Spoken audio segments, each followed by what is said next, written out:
Mahatma Gandhi once said, "Of all the evils for which man has made himself responsible for, there is none so degrading, so shocking, so brutal as his abuse of the better half of humanity, the female race." Some of that abuse takes place right within the workplace, and today I will expound upon that issue.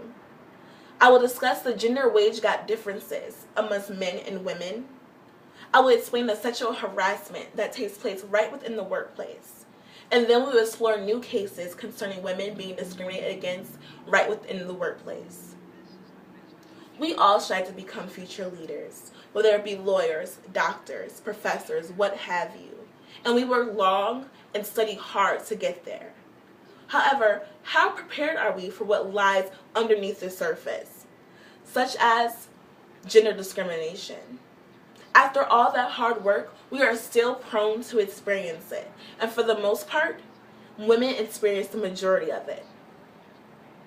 I have researched this topic as a young scholar, presenting information on the facts and protocols of gender discrimination, along with new information in cases of women being discriminated against within the workplace.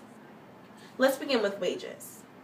Alana Vagiana of Huffington Post explains that the gender wage gap is a major issue in white-collar America.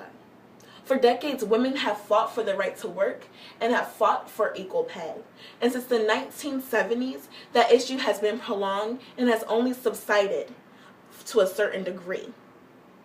The American Association of University Women, AAUW, explains that women have been experiencing this for quite some time. They have calculated the median salaries that women are paid 23% less than men on average. And it goes on to further state that Washington, D.C. is a state with less gender wage gap differences. And as far as race goes, Asian American women experience the majority of gender wage gap. Yes, gender wage gap is a big issue in white-collar America. However, there are other issues as well that happen right within the workplace, such as sexual harassment.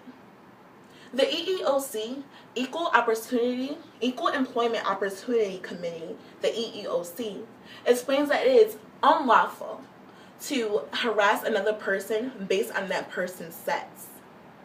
The National Women's Law Center states that employees and employers are very familiar with this rule, yet sexual harassment cases happen every day.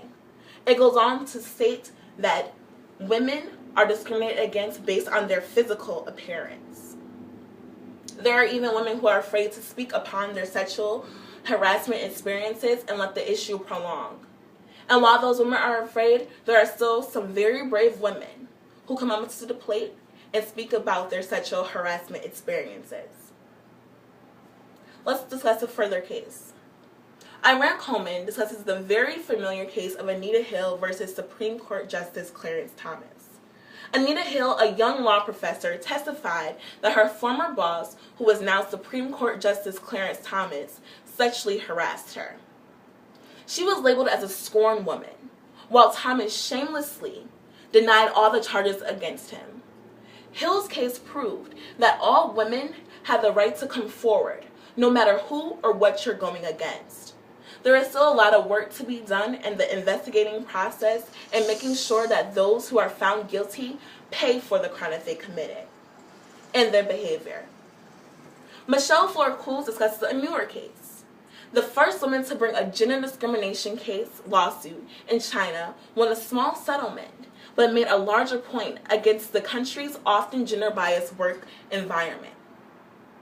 Kai Zhu, a 23-year-old Chinese graduate, recently became a landmark decision in Chinese courts.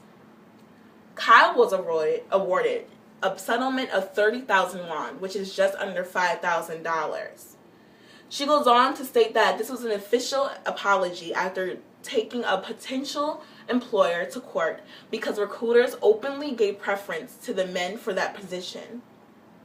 Kai will use the money she was awarded to the project that she says will help empower women to have the rights they deserve in and out of the workplace. She states, women need to improve their awareness of their rights and be more independent. As discussed, gender discrimination in the workplace consists of unequal wages and various cases of sexual harassment. These old and new cases consisting of this issue exemplify how this matter is crucial. Discrimination in the workplace is a very much so relevant and occurring issue amongst the female population. There are many forms of discrimination in the workplace and can happen to any woman, no matter the race or culture.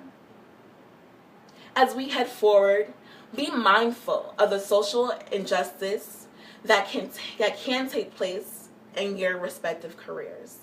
Thank you.